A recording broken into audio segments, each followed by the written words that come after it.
Spiritual देव ज्ञान। प्रबुद्ध व्यक्ति के लिए गंदगी का ढेर, पत्थर और सोना सभी समान है।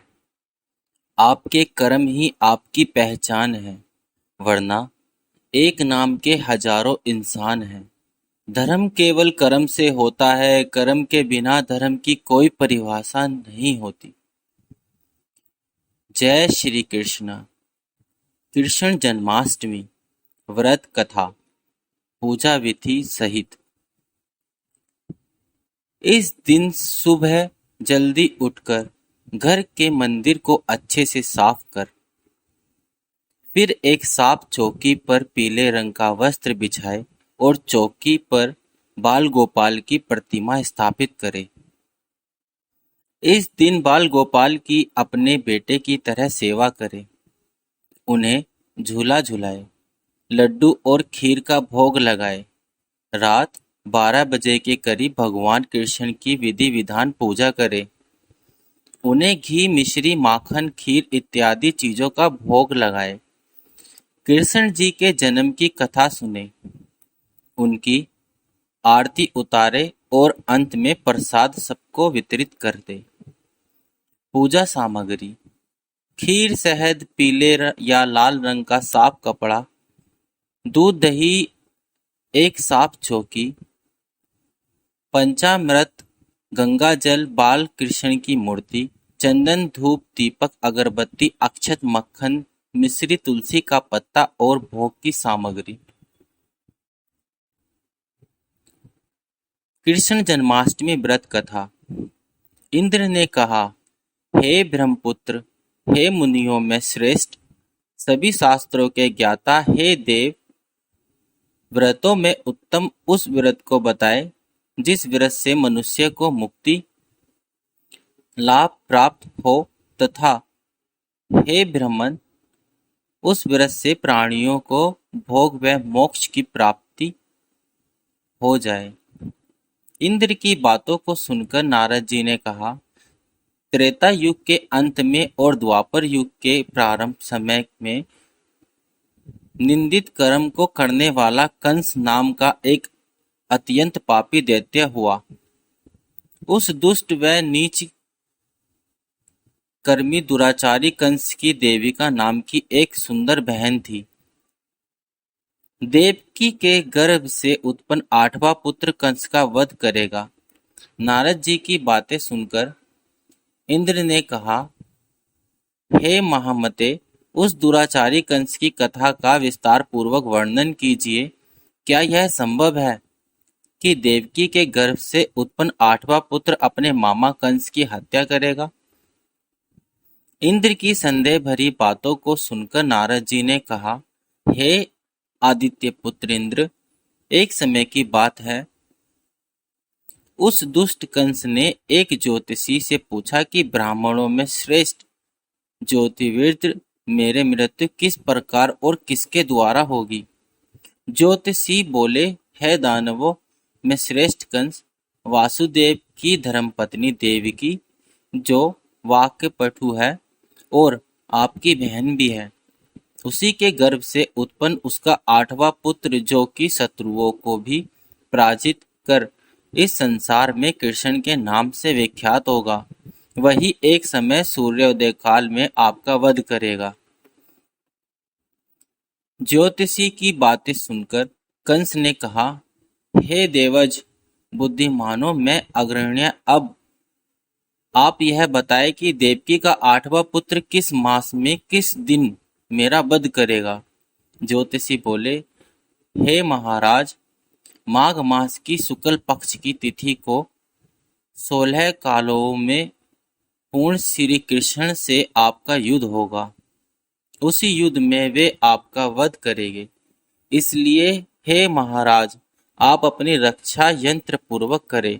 इतना बताने के पश्चात नारद जी ने इंद्र से कहा, ज्योतिषी द्वारा बताए गए समय पर हिंकस की मृत्यु कृष्ण के हाथ निसंदेह होगी।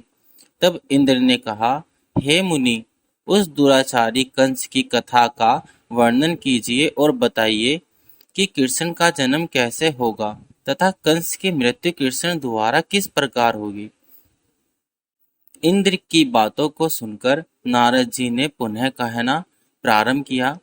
उस दुराचारी कंस ने अपने एक द्वारपाल से कहा, मेरे इस प्राणों से प्रिय बहन की पूर्ण सुरक्षा करना। द्वारपाल ने कहा, ऐसा ही होगा। कंस के जाने के पश्चात उसकी छोटी बहन दुखित होते हुए जल लेने के बहाने घड़ा लेकर तालाब पर गई। उस तालाब के किनारे एक घनघोर वृक्ष के नीचे बैठकर देवकी रोने लगी। उसी समय एक सुंदर स्त्री जिसका नाम यशोदा था, उसने आकर देवकी से प्रियवाणी में कहा, हे कांते, इस प्रकार तुम क्यों विलाप कर रही हो? अपने रोने का कारण मुझसे बताओ। तब दुखित देवकी ने यशोदा से कहा, हे बहन, नीच कर्मों में असक्त दुराचारी मेरा ज्येष्ठ भ्राता कंस है।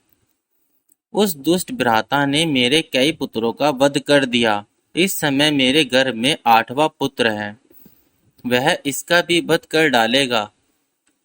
इस बात में किसी प्रकार का संदेह या संदेह नहीं है, क्योंकि मेरे ज्येष्ठ भ्राता को यह भय है कि मेरे अष्टम पुत्र से उसकी मृत्यु अवश्य होगी। देवकी की बातें सुनकर यशोदा ने कहा, हे बहन, विलाप मत करो, मैं भी गर्भवती हूँ। यदि मुझे कन्हैया हुई तो तुम अपने पुत्र के बदले उस कन्या को ले लेना। इस प्रकार तुम्हारा पुत्र कंस के हाथों मारा नहीं जाएगा। तदंतर कंस ने अपने द्वारपाल से पूछा, देवकी कहाँ है? इस समय वह दिखाई नहीं दे रही है। तब द्वारपाल ने कंस से नरम वाणी में कहा, हे महाराज, आपकी बहन जल लेने तालाब पर गई हुई है। यह सुनते ही कंस क्रोधित हो उठा और उसने द्वारपाल को उसी स्थान पर जाने को कहा जहां वह गई हुई है। द्वारपाल की दृष्टि तालाब के पास देवकी पर पड़ी। तब उसने कहा कि आप किस कारण से यहाँ आई है? उसकी बातें सुनकर देवकी ने कहा कि मेरे गृह में जल नहीं था, जिस लेने मैं जलाशय पर आई हूँ। इसके पश्चात देवकी अपने गृह की ओर चली गई। कंस ने पुनः द्वारपाल से कहा कि इस गृह में मेरी बहन की तुम पूर्णतः रक्षा करो। अब कंस को इतना भय लगने लगा कि गृह के भीतर दरवाजों में विशाल ताले बंद करवा दिए और दरवाजे के बाहर दैत्यों और राक्षसों को पहरेदारी के लिए नियुक्त कर दिया। कंस हर प्रकार से अपने प्राणों को बचाने के प्रयास कर रहा था। एक समय सिंह राशि के सूर्य में आकाश मंडल में जलाधारी मेघों ने अपना प्रभुत्व स्थापित किया। भादो मास की कृष्ण पक्ष की अष्टमी तिथि को घनघोर अर्धरात्रि थी। उस समय चंद्रमा भी वृष राशि में था। रोहिणी नक्षत्र बुधवार के दिन सौभाग्य योग से संयुक्त चंद्रमा के आधी रात में उदय होने पर आधी रात के उत्तर एक घड़ी जब हो जाए तो श्रुति स्मृति पुराणों तक फल निसंदेह प्राप्त होता है। इस प्रकार बताते हुए नारद जी ने इंद्र से कहा, ऐसे विजय नामक शुभ मुहूर्त में श्री कृष्ण का जन्म हुआ और श्री कृष्ण के प्रभाव से ही उसी क्षण बंदी गृह के दरवाजे स्वयं खुल गए। द्वार पर पहरा देने वाले पहरेदार राक्षस सभी मूर्छित हो गए। देवकी ने उसी क्षण अपने पति वासुदेव से कहा, हे स्वामी, आप निद्रा का त्याग करें और मेरे इस अष्टम पुत्र को गोकुल में ले जाए। वहां इस पुत्र को नंदगोप की धर्मपत्नी यशोदा को दे दे। उस समय यमुना जी पूर्ण रूप से बाढ़ग्रस्त थी, किंतु जब वासुदेव जी बालक कृष्ण को सूप में लेकर यमुना जी को पार करने के लिए उतरे, उसी क्षण बालक के चरणों का स्पर्श होते ही यमुना जी अपने पूर्व स्थिर रूप में आ गई। किसी प्रकार वासुदेव जी गोकुल पहुंचे और नंद के गृह में प्रवेश कर उन्होंने अपना पुत्र तत्काल उन्हें दे दिया और उसके बदले में उनकी कन्या ले ली। वे तत्क्षण वहां से वापस आकर कंस के बंदी गृह में पहुंच गए। प्रातःकाल जब सभी राक्षस पहरेदार निद्रा से जागे तो कंस ने द्वारपाल से पूछा कि अब देवकी के गर्भ से क्या हुआ, इस बात का पता लगाकर मुझे बताओ। द्वारपालों ने महाराज की आज्ञा को मानते हुए कारागार में जाकर देखा तो वहां देवकी की गोद में एक कन्या थी, जिसे देखकर द्वारपालों ने कंस को सूचित किया, किंतु कंस को तो उस कन्या से भय होने लगा। अतः वह स्वयं कारागार में गया और उसने देवकी की गोद से कन्या को झपट लिया और उसे एक पत्थर की चट्टान पर पटक दिया, किंतु वह कन्या विष्णु की माया से आकाश की ओर चली गई और अंतरिक्ष में जाकर विद्युत के रूप में परिणित हो गई। उसने कंस से कहा कि हे दुष्ट, तुझे मारने वाला गोकुल में नंद के गृह में उत्पन्न हो चुका है और उसी से तेरा मृत्यु सुनिश्चित है। मेरा नाम तो वैष्णवी है। मैं संसार के कर्ता भगवान विष्णु की माया से उत्पन्न हुई हूँ। इतना कहकर वह स्वर्ग की ओर चली गई। उस आकाशवाणी को सुनकर कंस क्रोधित हो उठा। उसने नंदी जी के गृह में पूतना राक्षसी को कृष्ण का वध करने के लिए भेजा, किंतु जब वह राक्षसनी कृष्ण को स्तनपान कराने लगी तो कृष्ण ने उसके स्तन से अपने प्राणों को खींच लिया और वह राक्षसी कृष्ण कृष्ण कहते हुए मृत्यु को प्राप्त हुई। जब कंस को पूतना की मृत्यु का समाचार प्राप्त हुआ तो उसने कृष्ण का वध करने के लिए क्रम से केसी नामक दैत्य को अश्व के रूप में, उसके पश्चात अरिष्ट नामक दैत्य को बैल के रूप में भेजा, किंतु ये दोनों भी कृष्ण के हाथों मृत्यु प्राप्त हुए। इसके पश्चात कंस कालख्याम नामक दैत्य को कौवे के रूप में भेजा, किंतु वह भी कृष्ण के हाथों मारा गया। अपने बलवान राक्षसों की मृत्यु के आघात से कंस अत्यधिक भ्रमित हो गया। उसके द्वारपालों को आज्ञा दी कि नंद को तत्काल मेरे समक्ष उपस्थित करो। द्वारपाल नंद को लेकर जब उपस्थित हुए तब कंस ने नंद जी से कहा कि यदि तुम्हें अपने प्राणों को बचाना है तो पारिजात के पुष्प ले जाओ, यदि तुम नहीं ला पाए तो तुम्हारा वध निश्चित है। कंस की बातों को सुनकर नंद ने ऐसा ही होगा कहा और अपने गृह की ओर चले गए। घर आकर उन्होंने संपूर्ण वृत्तांत अपनी पत्नी यशोदा को बताई, जिसे श्री कृष्ण भी सुन रहे थे। एक दिन श्री कृष्ण अपने मित्रों के साथ यमुना नदी के किनारे गेंद खेल रहे थे और अचानक स्वयं ने ही गेंद को यमुना में फेंक दिया। यमुना में गेंदें फेंकने का मुख्य उद्देश्य यही था कि वे किसी प्रकार पारिजात पुष्पों को ले आए। अतः वे कदम्ब के वृक्ष पर चढ़कर यमुना में कूद पड़े। कृष्ण ने यमुना में कूदने का समाचार श्रीधर नामक गोपाल ने यशोदा को सुनाया। यह सुनकर यशोदा भक्ति हुई यमुना नदी के किनारे आई और उसने यमुना नदी की प्रार्थना करते हुए कहा, हे यमुना, यदि मैं बालक को देखूंगी तो भाद्रपद मास की रोहिणी युक्त अष्टमी का व्रत अवश्य करूंगी, क्योंकि दयादान सज्जन प्राणी ब्राह्मण कुल में जन्म रोहिणी युक्त अष्टमी, गंगाजल एकादशी, गया श्राद्ध और रोहिणी व्रत से सभी दुर्लभ है। हजारों अश्वमेध यज्ञ, सहस्त्रों राजसूय यज्ञ दान तीर्थ में और व्रत करने से जो फल प्राप्त होता है वह सब कृष्णाष्टमी के व्रत को करने से प्राप्त होता है। यह बात नारद ऋषि ने इंद्र से कही। इंद्र ने कहा, हे मुनियों, मैं श्रेष्ठ नारद यमुना नदी में कूदने के लिए उस बाल रूपी कृष्ण ने पाताल में जाकर क्या किया, यह संपूर्ण वृत्तांत भी बताइए। नारद ने कहा, हे इंद्र, पाताल में उस बालक से नागराज की पत्नी ने कहा कि तुम यहाँ क्या कर रहे हो। कहाँ से आए हो और यहाँ आने का क्या प्रयोजन है? नागपत्नी बोली, हे कृष्ण, क्या तूने धूर्त क्रीड़ा की है जिससे अपना समस्त धन हार गया है? यदि यह बात ठीक है तो कंकड़, मुकुट और मणियों का हार लेकर अपने गृह में चले जाओ, क्योंकि इस समय मेरे स्वामी शयन कर रहे हैं। यदि वे उठ गए तो वे तुम्हारा भक्षण कर जाएंगे। नागपत्नी की बातें सुनकर कृष्ण ने कहा, हे कांते, मैं किसी प्रयोजन से यहाँ आया हूँ। वह वृत्तांत मैं तुम्हें बताता हूँ, समझ लो। मैं कालिया नाग के मस्तक को कंस के साथ दूध में हार चुका हूँ और वहीं लेने में यहाँ आया हूँ। बालक कृष्ण की यह बात को सुनकर नागपत्नी अत्यंत क्रोधित हो उठी और अपने सोए हुए पति को उठाते हुए उसने कहा, हे स्वामी, आपके घर यह शत्रु आया है, अतः आप इसका हनन कीजिए।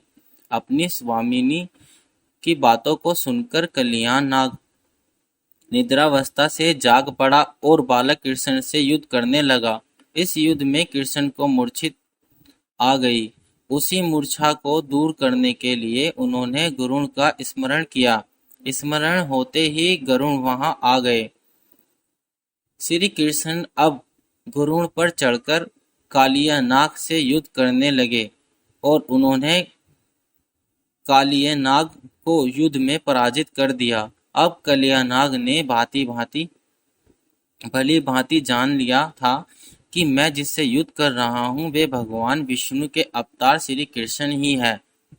अतः उन्होंने कृष्ण के चरणों में साष्टांग प्रणाम किया और पारिजात से उत्पन्न बहुत से पुष्पों को मुकुट में रखकर कृष्ण को भेंट किया। जब कृष्ण चलने को हुए तब कालिया नाग की पत्नी ने कहा, हे स्वामी, मैं कृष्ण को नहीं जान पाई। हे जनार्द, मंत्र रहित, क्रिया रहित, भक्ति भाव रहित मेरी रक्षा कीजिए। हे प्रभु, मेरे स्वामी मुझे वापस दे दे। तब श्री कृष्ण ने कहा, हे स्पर्शिणी, दैत्यों में जो सबसे बलवान है उस कंस के सामने मैं तेरे पति को लेकर जाकर छोड़ दूंगा, अन्यथा तुम अपने गृह को चली जाओ। अब श्री कृष्ण कालियानाग के फन पर नृत्य करते हुए यमुना के ऊपर आ गए। तदंतर कालिया की फुंकार से तीनों लोग कंपायमान हो गए। अब कृष्ण कंस की मथुरा नगरी को चल दिए। वहां कमल पुष्पों को देखकर यमुना के मध्य जलाशय में वह कालिया सर्प भी चला गया। इधर कंस भी विस्मित हो गया तथा कृष्ण प्रसन्नचित्त होकर गोकुल लौट गया। उनके गोकुल आने पर उनकी माता यशोधरा ने विभिन्न प्रकार के उत्सव किए। अब इंद्र ने नारद जी से पूछा, हे महामुने, संसार के प्राणी बालक श्री कृष्ण के आने पर अत्यंत आनंदित हुए।